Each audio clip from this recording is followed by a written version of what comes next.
ही थेट दृश्य आहे जालना मुंबई वंदे भारतची ट्रेनच्या आतली ही दृश्य आहेत। मोठ्या प्रमाणात प्रवासी ट्रेनमध्ये बसलेले आहेत।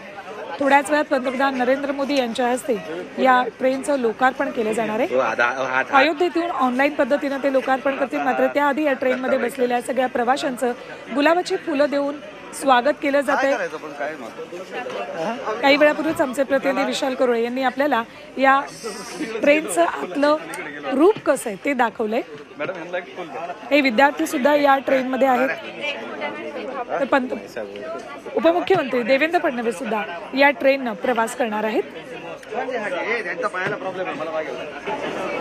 जालना मुंबई ही ट्रेन सुरू झाल्यामुळे व्यापाऱ्यांना आणि नियमित या मार्गावर प्रवास करणाऱ्या अनेकांना फायदा होणार आहे। साधारण 900 ते 1200 रुपयाच्या दरम्यान याचं तिकीट असेल। अजून तरी तिकीटाचे दर ठरवण्यात आलेले नाहीयेत। अमृत नोनी आर्थो प्लस ये एक प्रूवन फॉर्मूला है। इसमें मौजूद नोनी फल के गुण और आयुर्वेदिक जड़ी बूटियां शरीर को जरूरी पोषक तत्व देने के साथ साथ हड्डियों और जोड़ों के घिसने, उनमें होने वाले सूजन और दर्द को रोकने में मदद करता है। दर्द मुक्त जीवन के लिए अमृत नोनी आर्थो प्लस। सज्ज 40 अशा सीट्स या ट्रेन मध्ये दिसतात। 7 AC कोच असतील।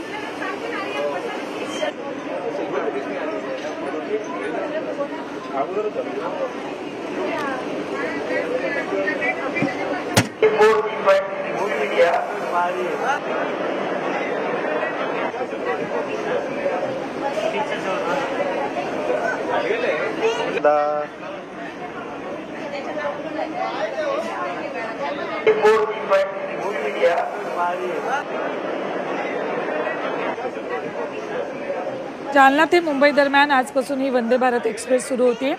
थोड्याच वेळात पंतप्रधान नरेंद्र मोदी यांच्या हस्ते ऑनलाईन हिरवा झेंडा दाखवला जाणार आहे।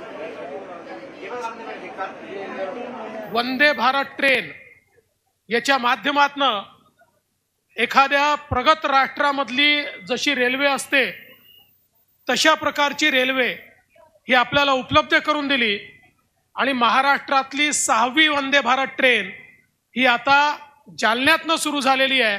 आणि म्हणून मी रावसाहेब पाटील दानवे आपलं आणि जालन्यातल्या सर्व लोकांचं आणि विशेषतः मराठवाड्याचं अतिशय मनापासून या ठिकाणी अभिनंदन करतो।